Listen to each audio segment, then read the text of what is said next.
Subsidy area in Akwa, Ibom State. So I want to start by saying that in times like this, we have to be more deliberate in supporting the government achieve their agenda towards economic development. The government, they have their ideas, they have plans mapped out, and as a people, as a group, as a niche, as a community, as individuals who are professionals, we have our own role to play. For example, as individuals, there are things we need to do that can make or mar our efforts in terms of what our economy is trying to achieve. As a person playing in the tech space or from the tech industry, I'm always asking myself, how can I help? To start with, if I have to answer this question straight to the point, I would say what we need to do to navigate these challenges is we need to create an attractive environment for investment. So we need to create an attractive environment for investment. So how do I create that as a tech person? How do you create it as a journalist? So last week we had a Bible Tech Week, and deliberately we were also trying to answer this question: how do we navigate our socioeconomic challenges, especially when subsidy has been removed? Things have skyrocketed. Some things which is 5 naira now is 115 naira. House rent, I'm not sure any of us is paying the same house rent you paid 2 years ago or even last year. So, for how long shall we continue like this, knowing that salary remains the same? It causes everybody to think. There is a video that is making the rounds out of Akwa week, and I was sitting here.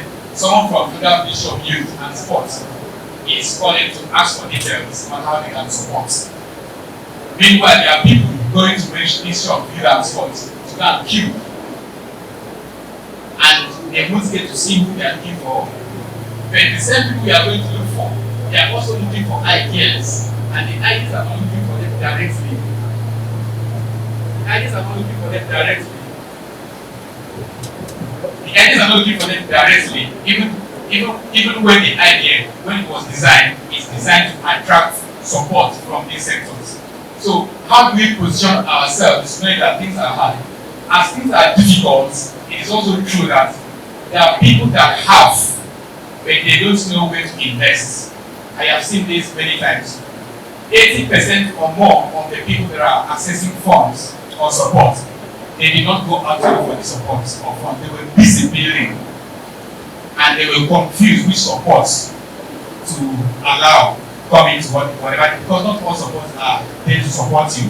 Some are just coming as support for now. But the kind of support we need is something that is sustainable. You know, money is not enough. We need you, we need your social network capital to support whatever we are building. So, in creating an enabling environment, or not just enabling environment, in creating an attractive environment for investment, we need to talk about, we need to show what we call low-hanging fruit, our value proposition. What we have in Akwa that an investor will be interested in, whether it is tech, whether it is information, whether it is infrastructure, whether it is agriculture, even if it's people. I saw raffia, I saw mask, the mask that Eco Mask produces. If you check Amazon and you see how much they are selling masks from Federated and Amazon, the person that crafted the mask has not made that money in 1 year. The person that made the mask has not made that money in 1 year. If you see how much they are selling it on Amazon. Some years back, we were working on a project with the US ambassador to Nigeria, and we were to bring the raffia people in.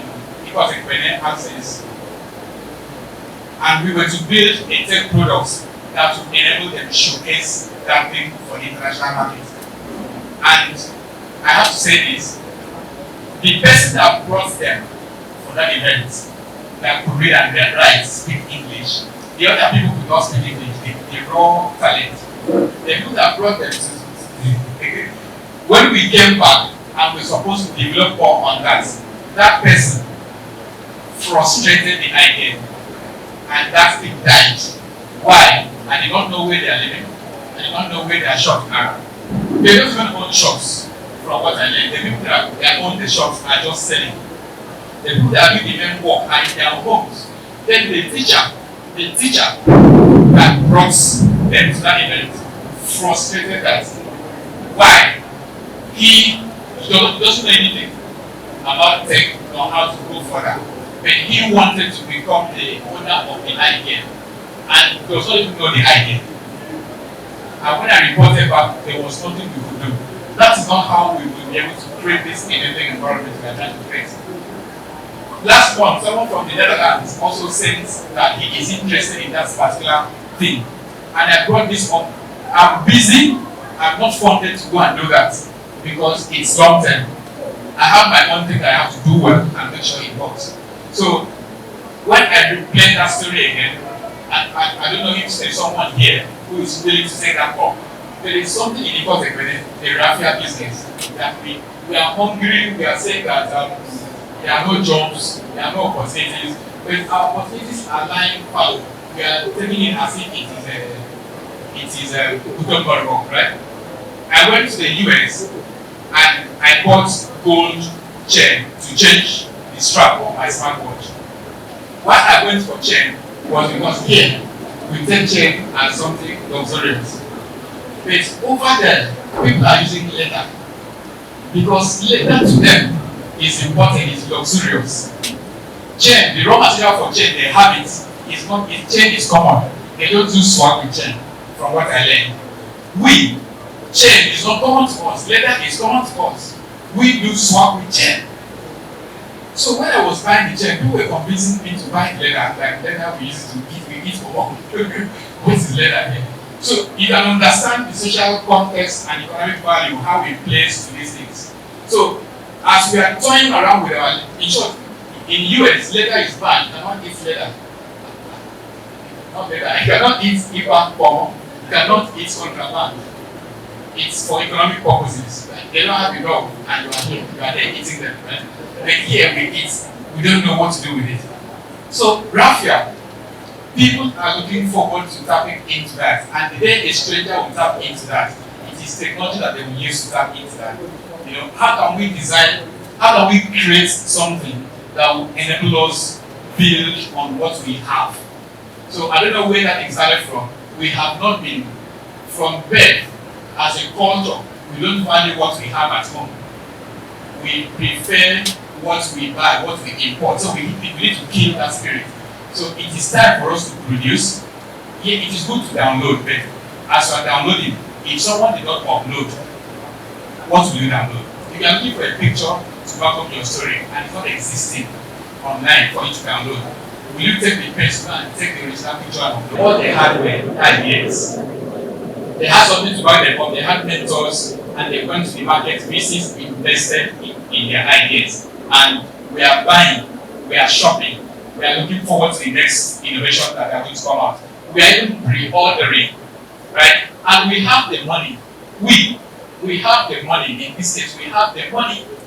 But the monies are not funding ideas.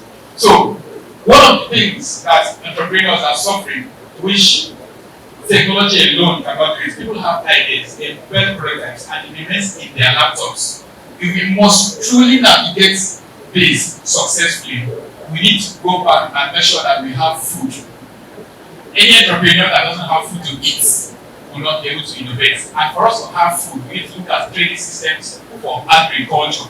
We have the arable land. Have we planted cassava enough that we want to go and plant what is supposed to be growing in Borno? Have we cultivated our land enough that we want to go and do area farming? Area farming. Someone in London that doesn't have land is innovating area farming. And we have farm, we are not using it. And we are going to look for money to go and plant tomato in the air. Copying someone that doesn't have land. It's not bad to do that. But have we explored, we should do that, we should finish exploring our physical land. Then, if we cannot do that again, we can now go to the area aspect. You know, when these guys had land to plant, they did not do anything area. So when we are copying, we should look at our context. We are blessed, but there is something about us that we have to also look at. and use our pen and paper to rewrite our story. We are naturally followers. We are followers. Once we see a good lead, we follow. But who will take the lead? That's always, we are always scared. And an individual will not be able to do this, but a team can do it. How do you get a team? I have been a victim of a case where innovation preceded regulation. We built, during COVID, we built a contactless payment system called Giro. With 11 vendors, we were processing 2.something billion naira monthly in Ibom. In the heat of crypto, blockchain, CBN were releasing stuff, we got an email that we are running a bank with a 2 billion naira license to be able to run. This is a business that is working, right? But we need a license to go further. There's no place we did not go to. We don't get license, we don't get funding, we don't get support, and the software is still there. It is working, but it cannot be allowed to run as a business. Other than we someone and continue to run, some of them have to be studying FCC. Just because they created something that is working, it's not illegal, but you don't have the license to run it. So, and that's where government comes in. Can we have like sandboxes? Can we have like the same way bank says if you don't do your complete your KYC, you cannot whether deposit more than 50,000 naira or withdraw more than 200,000 naira. Can we have regulatory sandboxes that can allow innovations, have baby steps? Yes, if you are playing in the telecom space, you are playing in the fintech space, as long as it is working, can you play around the shores without processing millions? Then if they are able to demonstrate that this is working, then an investor with real data will be more comfortable in investing what is already working in the market, but doesn't have the required license to scale. Those are the things we should look at to create attractive environments that will attract investment to enable us to navigate. One thing we have done so well in Akwa, even in the dens of for here, we do so well with hospitality, we do so well with serving people, we do so well with talent. And in tech today, I am not sure there is any big tech company in Nigeria or Lagos that you will not find an Akwa investor that was trained in Akwa, managing or leading a team across Nigeria. I am not sure there's any tech company you go to without finding an Akwa investor taking a leadership role in managing teams. So, how do we scale this beyond? The result we are getting today is out of the small investment opportunities, private sector people, individuals, I have put in because they believe in this.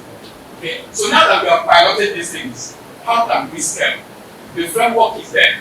All we need is to create an attractive environment for us to scale. One way to achieve this is infrastructure. There is no independent internet in Akwa Ibom State. There's no broadband you can depend on. And the few that we have access to, they are not affordable. If I need 300 Mbps in my office, I may need to spend up to 1 million naira every month as subscription fees.